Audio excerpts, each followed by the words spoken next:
మన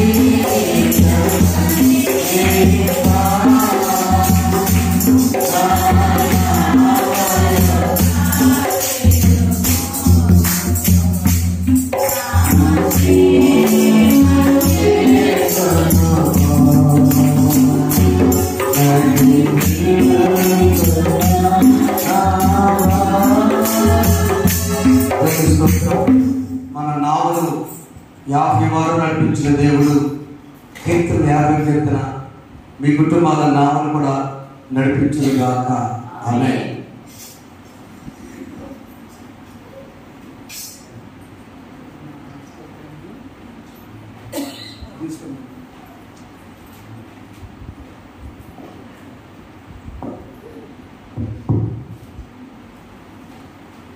దేవుని నామానికి స్తోత్రములు. మీ అందరికీ నా హృదయపూర్వక వందనాలు కూడా మరొకసారి నా హృదయపూర్వక వందనాలు. కీర్తన గ్రంథం 50 కీర్తనకు వచ్చి ఉన్నాం.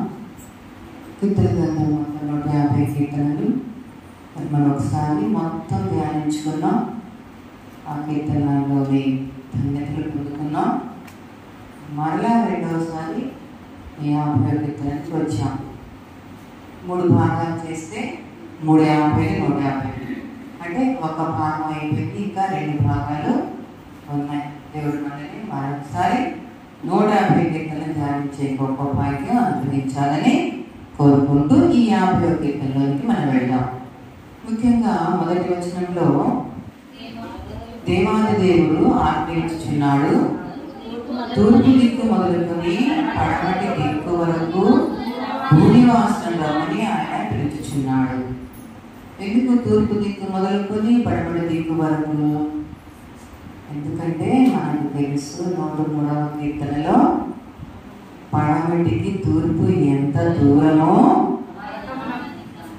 మన పాపములకు మనకు అంత దూరపరిచున్నాడు. పడమర తూర్పు ఒకదానికొకటి ఎప్పుడు కలవు. కానీ మన దేవుని కృప తూర్పు దిక్కు మొదలుకొని పడమటి దిక్కు వరకు ఉండి అక్కడి నుంచి ఇక్కడ వరకు ఉన్న అందరినీ పిలుస్తూ ఉంది. ఎందుకు చూద్దాం. 50వ కీర్తన 14వ వచనం, దేవునికి స్తుతియాగము చేయుము, మహోన్నతునికి నీ మొక్కుబడులు చెల్లించుము. ఈ 50వ కీర్తన అంతటిలోనూ ఈ మాట 2 సార్లు రాయబడి ఉన్నది. దేవునికి స్తుతియాగము చేయుము. అలాగే 23వ వచనంలో కూడా స్తుతియాగం అర్పించేవాడు నన్ను మహిమపరచున్నాడు. అంటే స్తుతియాగం చేయండి. ఎందుకు స్తుతియాగం చేయాలి? అసలు ఎప్పుడు ఈ స్తుతియాగం చేస్తాం? స్తుతియాగం చేయడం అంటే స్తుతి స్తుతి స్తుతి అంటాం. అంటే మాటతో స్తుతి స్తుతి స్తుతి అని చెప్పడం కాదు, కానీ మన దేవుణ్ణి కీర్తించడం, మహిమపరచడం, ముఖ్యంగా దేవుణ్ణి కొనియాడటం, కనపరచడం. థ్యాంక్ యూ జీసస్, థ్యాంక్స్ చెప్పడం. ఇప్పుడున్న భాషలో చెప్పాలి అంటే థ్యాంక్స్ చెప్పడం.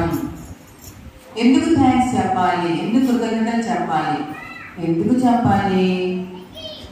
మన దేవుడు మనల్ని ఇప్పటి వరకు బ్రతికించినందుకు థ్యాంక్స్ చెప్పాలి. ఏ యోగ్యత లేదు మనం బ్రతకడానికి. ఒక్కసారి మన పాపాలను గుర్తు చేసుకుంటే మనం జీవించడానికి అర్హులం కాదు. కానీ దేవుడు మనల్ని బ్రతికిస్తూ ఉన్నాడు. అందుకని మీరు స్తుతియాగం చేయాలి, అంటే స్తుతి చెప్పాలి. Thank you lord, thank you Jesus, లేదా నీకు వందనాలు దేవా, వందనాలయ్యా అని చెప్పుకోవాలి. అలా చెబితే నేను నీకు మహిమపరచబడతాను. చూద్దాం ఎప్పుడు చెప్పాలి అంటే 15వ వచనంలో ఉన్నది.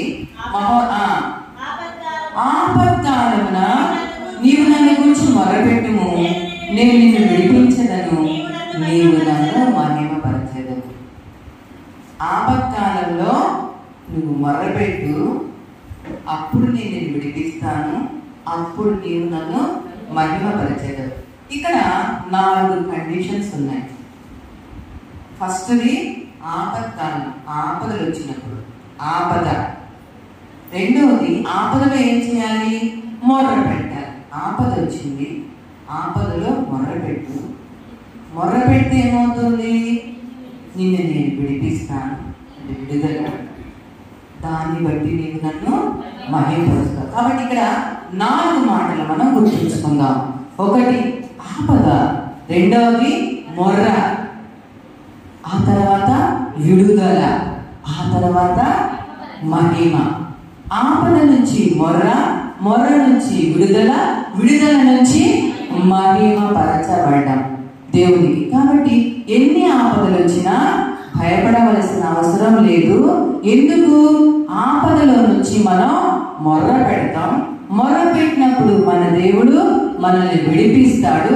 విడిపించినందుకు మనం దేవుణ్ణి మహిమపరుస్తాం. కాబట్టి ఆపదలు వచ్చినప్పుడు మీరు మహిమపరచబడతారు, దేవుడిని మహిమపరుస్తారు. కాబట్టి ఆపదలు ఎన్ని వచ్చినా మీరు భయపడవలసిన అవసరం లేదు. ఆపదల్లో మీరు దేవునికి మొదలు పెట్టండి, అప్పుడు దేవుడు విడిపిస్తాడు. విడిపించినప్పుడు మరలా నీవేం చేస్తావు? దేవుణ్ణి మహిమపరుస్తావు. కాబట్టి ప్రియమైన దేవుని బిడ్డలారా, మనం 51 ద్వారా నేర్చుకున్నటువంటి ముఖ్యమైన మాటలు 4: ఆపదలు, మొర్ర, విడుదల, మహిమ. ఈ 4 గుర్తించుకుంటే ఎన్ని ఆపదలు వచ్చినా దేవుడు మనల్ని విడిపిస్తాడు, విడుదల చేస్తాడు. దేవుడిని మనం మహిమపరుస్తాం. మన ద్వారా దేవుడు మహిమపరచబడతాడు. ఈరోజు ఒక ప్రత్యేకమైన రోజు మా జీవితంలో. ఎందుకంటే మొదటిసారిగా నేను ఒక మదర్ అయిన రోజు, తల్లి అయిన రోజు. అంటే శంతల్లి పుట్టినరోజు ఈరోజు. ఉదయం 7:30 పుట్టాడు, 7:35. ఎందుకు చెప్తున్నాను అంటే, నిన్న ఉదయం మొదలుకొని ఈ రోజు వరకు ఎక్కడో తెలియని నొప్పి. చెప్పే ముందు ఆల్రెడీ ఒకసారి మీకు ఎక్కడ నొప్పి వస్తుందో తెలియడల్లా, ఏ నొప్పో తెలియడల్లా. ఇంట్లో మా అమ్మగారు ఎలక్షన్ డ్యూటీకి వెళ్తున్నారు. అమ్మ నా దగ్గర లేదు, నిన్నే అనమాట ఎలక్షన్. అంటే అప్పుడు 2021వ సంవత్సరం. 2000 వివాహం అయింది, 2021లో షన్మి పుట్టాడు. 2001 అప్పుడు ఎలక్షన్స్కి వెళ్ళారు అమ్మగారు, మా అమ్మగారు. నేనున్నాను ఇంట్లో.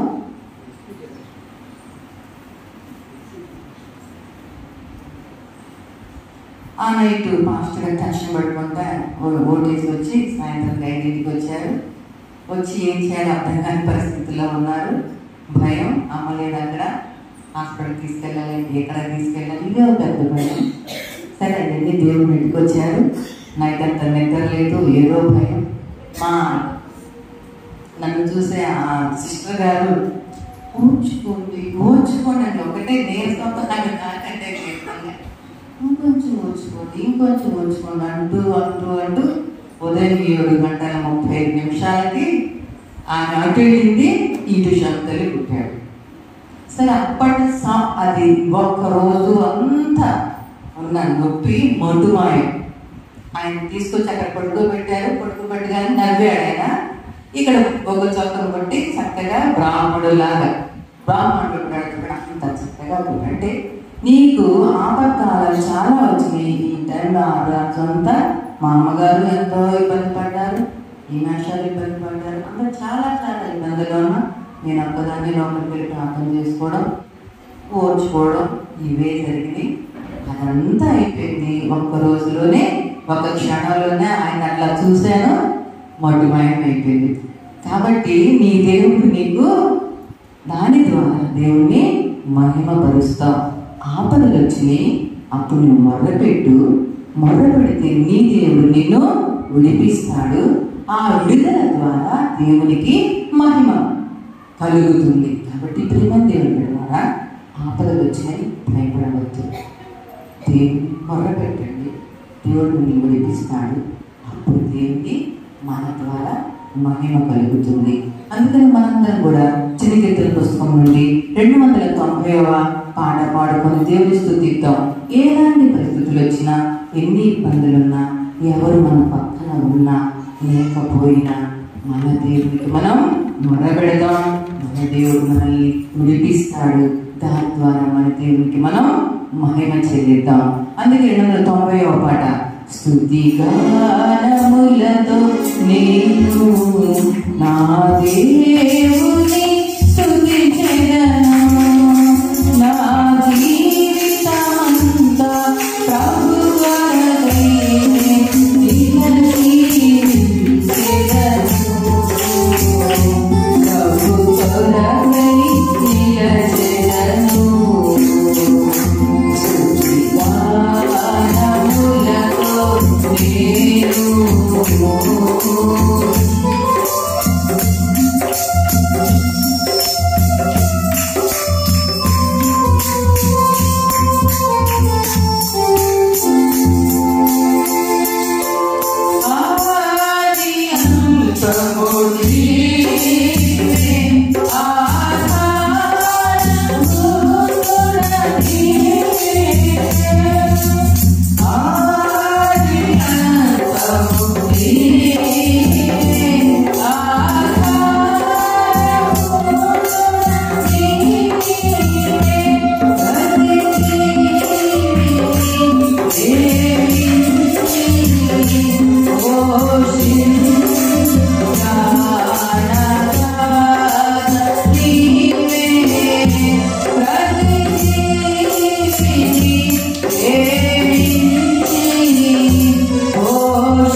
చివరి వచనం 23వ వచనం, స్తుతియాగం అర్పించువాడు నన్ను మహిమపరచుచున్నాడు. నేను వానికి దేవుని రక్షణ కనపరచినట్లు వాడు మార్గమును సిద్ధపరచుకుని. స్తుతి చేసేవాడు ఏం చేస్తున్నాడు అంటే తన రక్షణకి మార్గాన్ని సిద్ధపరచుకుంటున్నాడు, రెడీ చేసుకుంటున్నాడు. ఓకే దేవా, నేను ఎన్ని కష్టాలు వచ్చినా విడుదల ఉంటుంది, ఓకే ఆపద ఇచ్చినా ఓకే అని నువ్వు ఎప్పుడైతే థ్యాంక్స్ అని చెప్తావో, నా బిడ్డ నేను ఆపదలు పంపించినా కూడా దాన్ని కూడా చక్కగా స్వీకరిస్తున్నాడు, సరే అంటున్నాడు. ఎందుకంటే నా మీద అంత నమ్మకం నా బిడ్డకి. ఏం చేసినా నా దేవుడు చేసేది ఎప్పటికీ మీరే చేస్తున్న గొప్ప నమ్మకంతో దేవా thank you thank you thank you చెప్తున్నాడు. కాబట్టి నేను అతనికి ఏమన్నా హాని చేస్తానా? హాని చేయం, హాని జరగనేయం. అందుకని ఎలాంటి ఆపదలు వచ్చినా మీరు థ్యాంక్స్ చెప్పండి. థ్యాంక్స్ చెప్తే ఆటోమేటిక్గా మీకు మంచి మార్గం సిద్ధం చేసుకున్నట్లే, మీరు మీ ద్వారా దేవుడు మహిమ పొందినట్లే. కాబట్టి ప్రియమైన దేవుని బిడ్డలారా, ఎలాంటి పరిస్థితుల్లో కూడా దేవుణ్ణి స్తుతిద్దాం, దేవునికి థ్యాంక్స్ చేద్దాం. దేవాన్ని వందనాలయ్యా, నాకు ఏది జరిగినా ఏం చేసినా అది మీ చిత్తం, మీరు నాకు మంచిగా చేస్తారు అని మీరు ఎప్పుడైతే నమ్మిక ఎంచుతారో అప్పుడు దేవుడు మీ ద్వారా మహిమపరచబడతాడు. అలాంటి గొప్ప కృప మన సంఘంలో ఉన్న ప్రతి తల్లికి ఎన్ని ఆపదలు వచ్చినా అవన్నీ నా మంచికే అనేటువంటి గొప్ప నమ్మకాన్ని, అలాగే మన సంఘంలో ఉన్న ప్రతి యవన బిడ్డలకు, ప్రతి పురుషులకి దేవుడు గొప్ప కృపను గ్రహించాలని నేను కోరుకుంటూ ఈ యొక్క 50వ కీర్తన ధ్యానాన్ని ముగిస్తున్నాం. దేవుడు మనందరినీ దీవించిన కాక, మన ద్వారా దేవుడు మహిమపరచబడును కాక. యాజకుల వారికి, సంఘానికి నిర్మిస్తున్నారు. మరొకసారి ధన్యవాదాలు. ఆపదలు నన్ను వెన్నంటియున్న నా కాపరి నీవైన ఆదుకొంటివి.